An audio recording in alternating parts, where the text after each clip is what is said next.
सुदामा होना सरल नहीं है। सुदामा के त्याग का रहस्य। जैसे ही द्वारकाधीश ने तीसरी मुट्ठी चावल उठाकर फांक लगानी चाही, रुक्मिणी ने जल्दी से उनका हाथ पकड़कर कहा, क्या भाभी के लाए इन स्वादिष्ट चावलों का स्वाद सारा सुख अकेले ही उठाएंगे स्वामी? हमें भी तो ये सुख उठाने का अवसर दीजिए। द्वारकाधीश के अधरों पर एक अर्थपूर्ण स्मित उपस्थिति हो गई। उन्होंने चावल वापस उसी पोटली में डाले और उसे उठाकर अपनी पटरानी को दे दिया। सुदामा के साथ बात करते हुए कब कृष्ण उनके पांव दबाने लगे, ये सुदामा को पता ही नहीं चला। सुदामा सो चुके थे, किंतु कृष्ण अपनी ही सोच में मगन उनके पांव दबाते हुए बचपन की बातें करते चले जा रहे थे। तभी रुक्मिणी ने उनके कंधे पर हाथ रखा। कृष्ण ने चौंककर पहले उन्हें देखा और फिर सुदामा को। फिर उनका आशय समझकर वहां से उठकर अपने कक्ष में चले आए। कृष्ण की ऐसी मगन अवस्था देखकर रुक्मिणी ने पूछा, स्वामी, आज आपका व्यवहार बहुत ही विचित्र प्रतीत हो रहा है।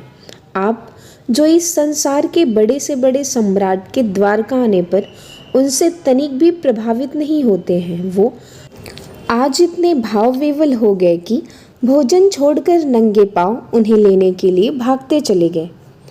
आप जिनको कोई भी कष्ट या चुनौती कभी रुला नहीं पाई, यहाँ तक कि जो गोकुल छोड़ते समय मैया यशोदा के अश्रु देखकर भी नहीं रोए, वे आज अपने मित्र के जीर्ण शीर्ण घावों से भरे पांवों को देखकर इतने भावुक हो गए कि अपने अश्रुओं से ही उनके पांवों को धो दिया। कूटनीति, राजनीतिज्ञ और ज्ञान के शिखर पुरुष आप अपने मित्र को देखकर इतने मगन हो गए कि बिना कुछ भी विचार किए उन्हें समस्त त्रिलोक की संपदा एवं समृद्धि देने जा रहे थे। कृष्ण ने अपनी उसी आमोदित अवस्था में कहा, वह मेरे बालपन का मित्र है रुक्मिणी, परंतु उन्होंने तो बचपन में आपसे छुपाकर चने भी खाए जो गुरु माता ने उन्हें आपसे बांटकर खाने को कहा था। अब ऐसे मित्र के लिए इतनी भावुकता क्यों? सत्यभामा ने भी अपनी जिज्ञासा रखी। कृष्ण मुस्कुराए। सुदामा ने तो वह कार्य किया है सत्यभामा की समस्त सृष्टि को उसका आभार मानना चाहिए। वो चने उसने इसलिए नहीं खाए थे कि उसे भूख लगी थी, बल्कि उसने इसलिए खाए थे क्योंकि वो नहीं चाहता था कि उसका मित्र कृष्ण दरिद्रता देखे। उसे ज्ञात था कि वो चने आश्रम में चोर छोड़कर गए थे और उसे यह भी ज्ञात था कि उन चोरों ने वो चने एक ब्राह्मणी के गृह से चुराए थे और उसे यह भी ज्ञात था कि उस ब्राह्मणी ने यह श्राप दिया था, जो भी उन चनों को खाएगा वह जीवन पर्यंत दरिद्र ही रहेगा। सुदामा ने वे चने इसलिए मुझसे छुपा कर खाए ताकि मैं सुखी रहूं।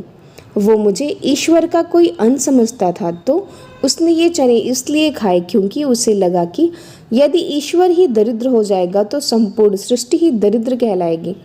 सुदामा ने संपूर्ण सृष्टि के कल्याण के लिए स्वयं का दरिद्र होना स्वीकार किया। इतना बड़ा त्याग रुक्मिणी के मुंह से स्वतः ही निकला।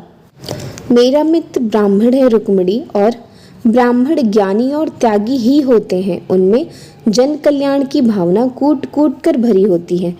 इक्का दुक्का अपवादों को यदि छोड़ दिया जाए तो ब्राह्मण ऐसे ही होते हैं। अब तुम ही बताओ, ऐसे मित्र के लिए हृदय में प्रेम नहीं तो क्या उत्पन्न होगा?